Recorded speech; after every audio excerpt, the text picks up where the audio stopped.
So, we will move on to the next welding process. Any questions so far? So, the other solid state welding process, which again uses friction as the heating mechanism, but in this case we use ultrasounds to vibrate the interface. Okay. So, in ultrasonic welding, so we use ultrasounds using a transducer. So, what is a transducer? Piezoelectric. What do you mean by piezoelectric transducer? It's not piezoelectric, right? What does it do? Mechanical to? Basically, it converts one form of energy into Yeah. What is the form of energy? Yeah. Here, the electrical energy is converted into mechanical energy. So, the piezoelectric transducer generates the ultrasound waves. So, by applying an high frequency current, you can also achieve high frequency vibrations, isn't it? So, this transducer generates ultrasound waves which can be transmitted using a waveguide to the interface. Okay. So, the setup looks like this. So, you have a clamping force using a mass, and then a transducer wedge and the waveguide transmits the ultrasound waves and the vibrations to the interface, okay, the tip of the sonotrode, and the interface is vibrated with ultrasonic frequency. Okay. So, we have this setup in our welding lab, ultrasonic welder. So, once you start vibrating ultrasonic frequency locally, you heat up the interface. Okay. So, you can also apply a downward force either using a roller or a simple mass. Okay. And when the material is heated up at the interface locally, you apply a force, downward force, so that the interface can be joined, right. So, generally the vibration frequency is about 25 kilohertz to only 30-35 kilohertz. So, that is the most commonly used, but much higher frequencies can also be used. Okay. So, conventional like in what we have in our lab, it can go up to 30 kilohertz, right. So, 25-30 kilohertz it can go, and a much larger frequency can also be used, but those are expensive. You need a very high capacity transducer to generate high frequency, very high frequency ultrasonic vibrations. Okay. And you can do it in also in a spot configuration, because you have a transducer and you have a roller attached to that and you move continuously. Okay. Transducer vibrates and then roller can apply a downward force and you can make a seam welding. Yes. So, you can also do in a spot weld, right, or ring weld as well, a line weld, a seam weld, and you can also build up layer by layer. Okay. Main advantage of this one is so you deform very locally. So, the thermomechanical affected zone and the stir zone becomes extremely small, because vibration happens in at the interface in a very small area. Okay. So, the interface is highly localized, the deformation is highly localized in ultrasonic welding. Okay. So, you minimize the stir and thermomechanical affected regions, but main disadvantage of this process is you can weld only thin sheets. Okay. Because you cannot really make the ultrasound travel through the thicker material, because it attenuates, isn't it, the vibrations and the ultrasound. So, for thin sections, very soft material, say 200 micron, 400 micron thick aluminum sheets, we can weld it up until 1 micron. We tried up to 800 to 1 millimeter, 800 microns to 1 millimeter we achieved welding, but generally it is advisable to do it for foils. Okay. So, welding of thin foils. Okay. So, this process is very widely used, and especially the 100, 200, 300 micron thick aluminum sheets, right. It's clear. Ultrasonic vibration. So, the parts are the transducer which generates ultrasound waves, and then these waves are conducted through a wedge and the waveguide and towards the sonotrode, and the tip transmits the ultrasound waves and the vibration to the faying interfaces, and you can apply simultaneously a downward force at the interface. So, the interface heats up by the vibrations, the frictional vibration generates heat, and simultaneously you apply a load and that load can cause local deformation of the interface, and the welding is done by the mechanical deformation. It's clear? No liquid, nothing. The material doesn't heat up significantly because the deformation is very localized. Good. So, the other process, explosive welding. This is fun. Okay, so this process really is really fun because we use explosive, really bomb. Okay, so various explosive you can use. So what it does actually, so we have the base component and the prime component. So what is base component? Base component is generally is a thicker section, and you want to have some material deposited or welded at the top of a base component. Right, so it's called prime component. So you attach an explosive on top of prime component, and you keep some standard distance.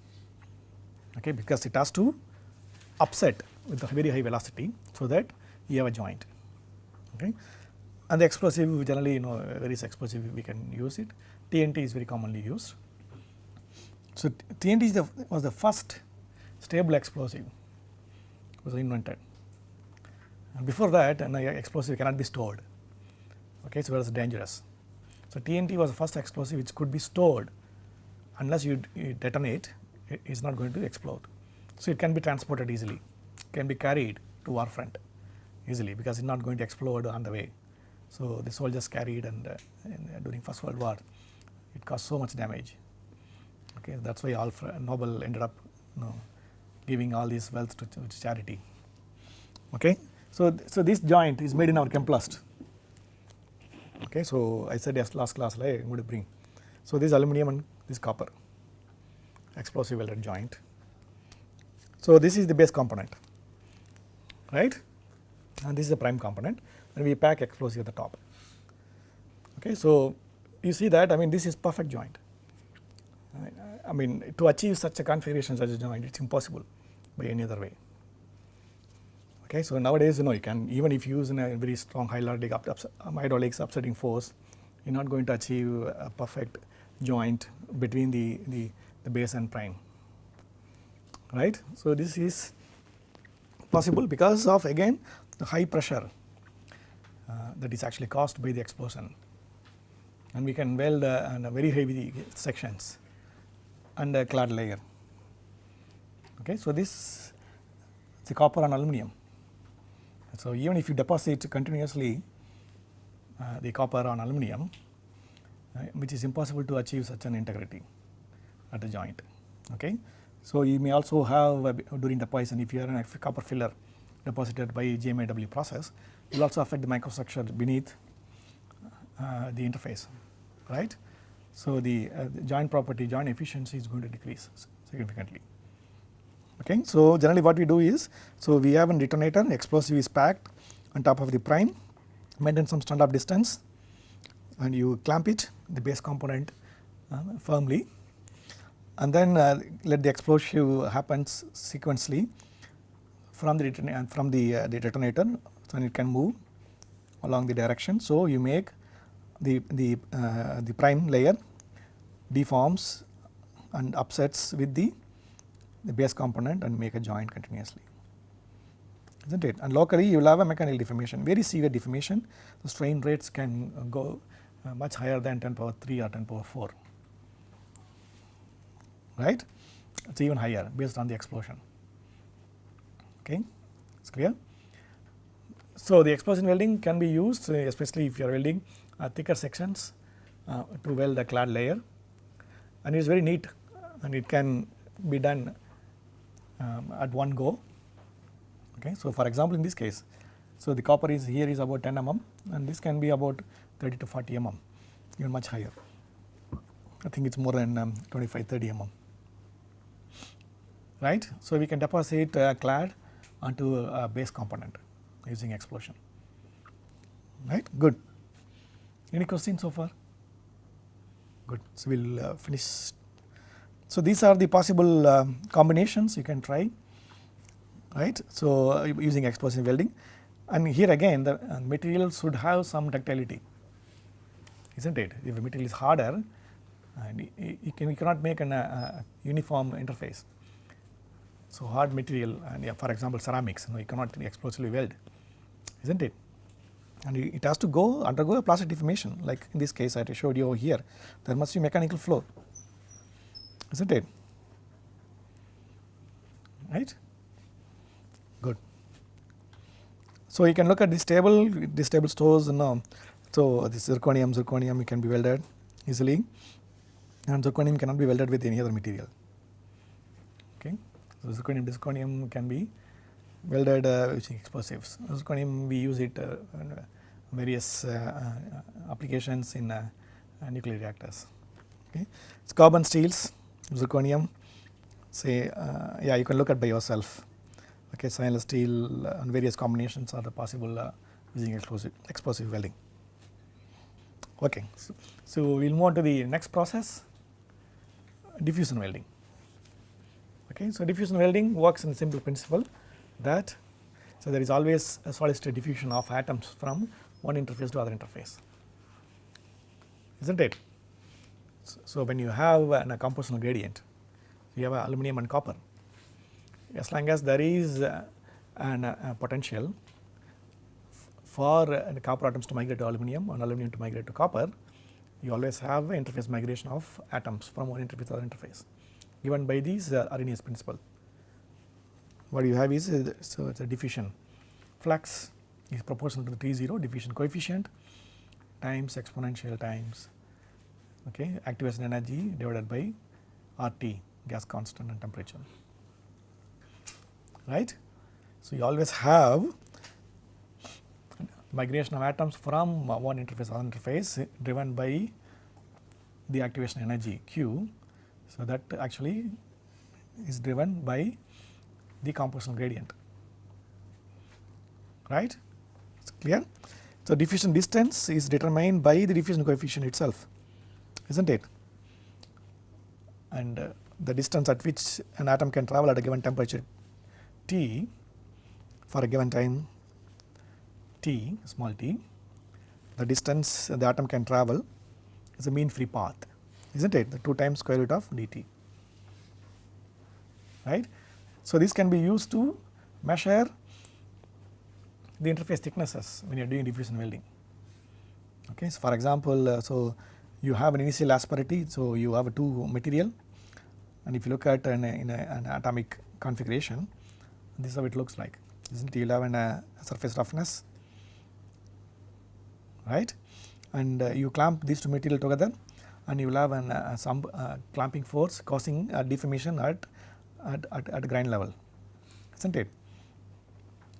And you make sure that you have initial deformation, and then you have interface boundary formation, right. You have questions? Q, what is Q? Q is an activation energy for migration. And DO? So DO is a diffusion coefficient, and this is a diffusion flux.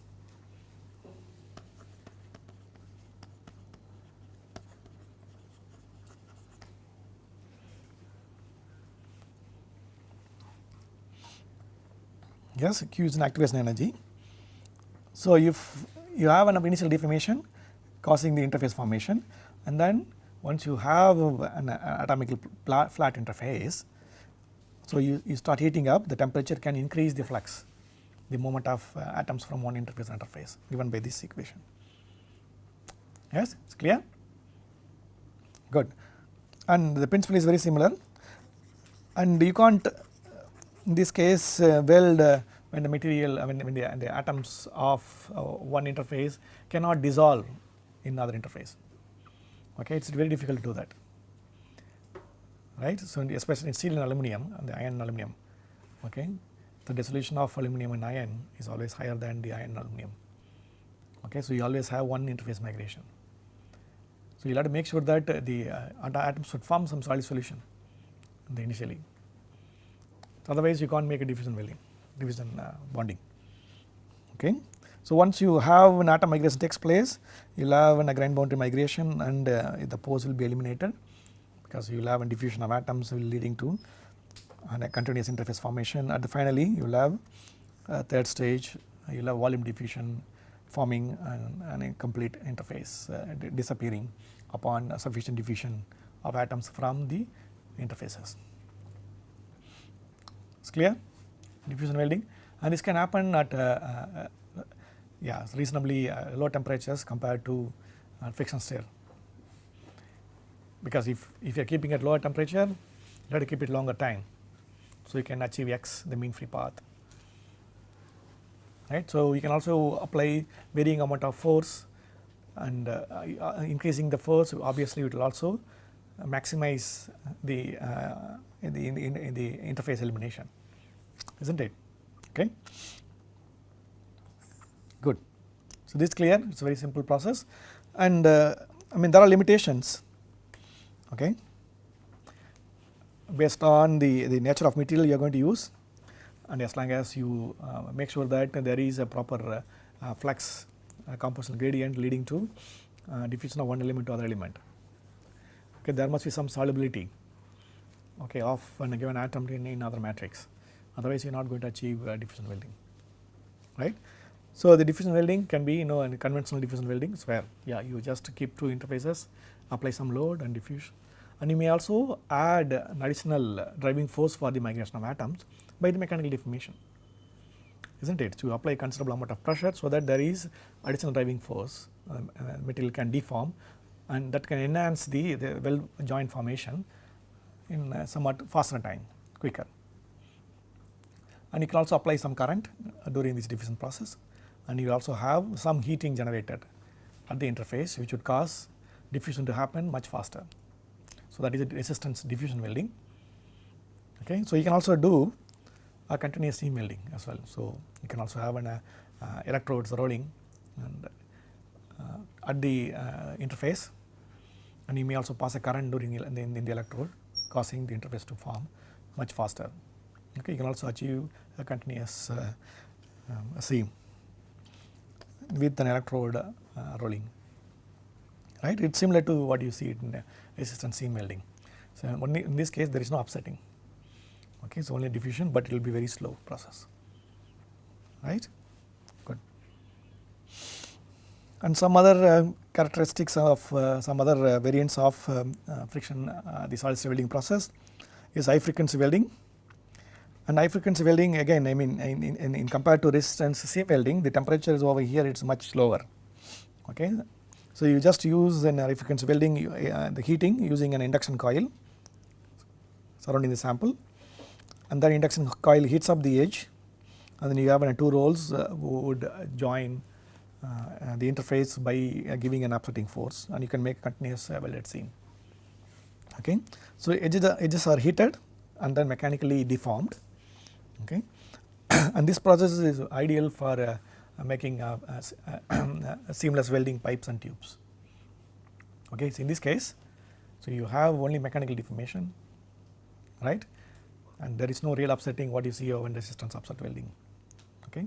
And heating can be carried out by high frequency induction or high frequency resistance,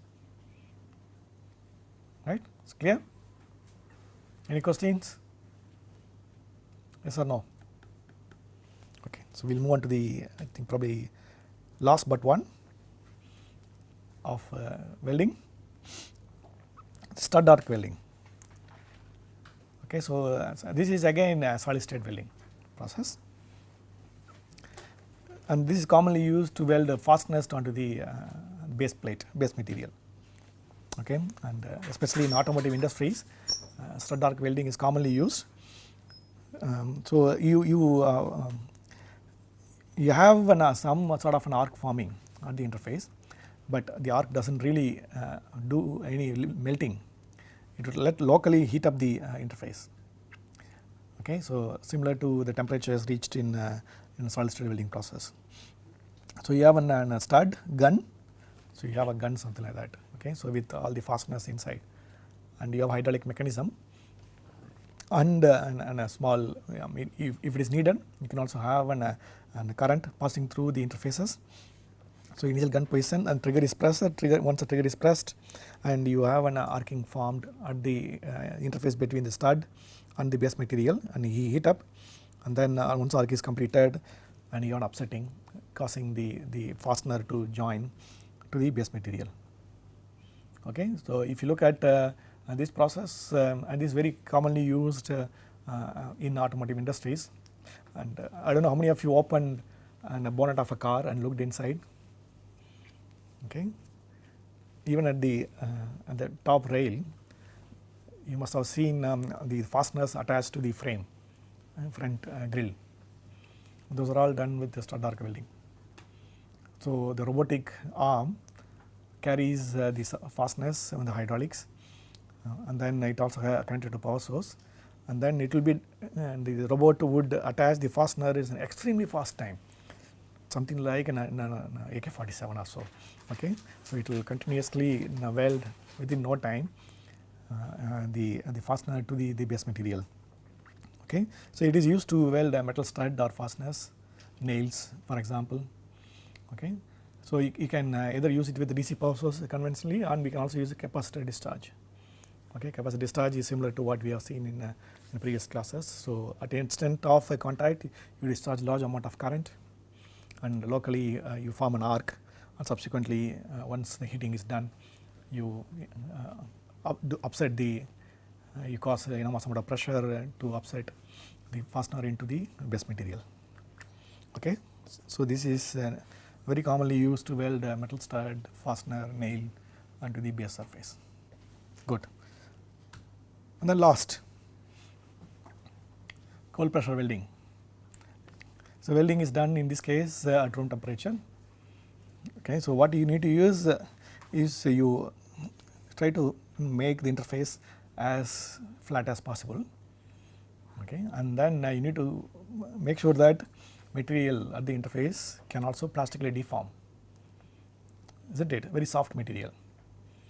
So for example, you take a lead block. It's very famous. I mean, very common. You can observe lead is really heavy, isn't it? So if you machine it, you polish the lead surface and drop it onto a table, you can never remove lead from the table unless you melt it and take it out. So lead is very notorious because it deforms very easily. Okay, and if you polish the lead and drop it on a table, lead is extremely heavy. Okay, so it's heavy metal, right? And lead is very famous for making a cold joint with any surface. Okay, so lead blocks generally you shouldn't drop it onto a flat surface, flat metal surface. Okay, or you can't move. Done, job done. Okay, so you'll have to melt. So the main important characteristic is the materials would flow plastically at room temperature at a considerable amount. The plastic deformation should happen at room temperature so that at the interface mechanical deformation can take place while applying a reasonable load, isn't it? Okay, so once you apply a reasonable amount of load, you can cause the mechanical deformation of the interface, causing a joint made at the interface.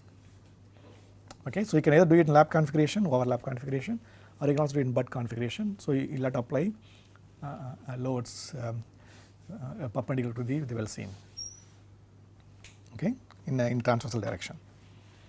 Okay, good. So what are the combinations possible in cold welding? So the aluminum can be welded.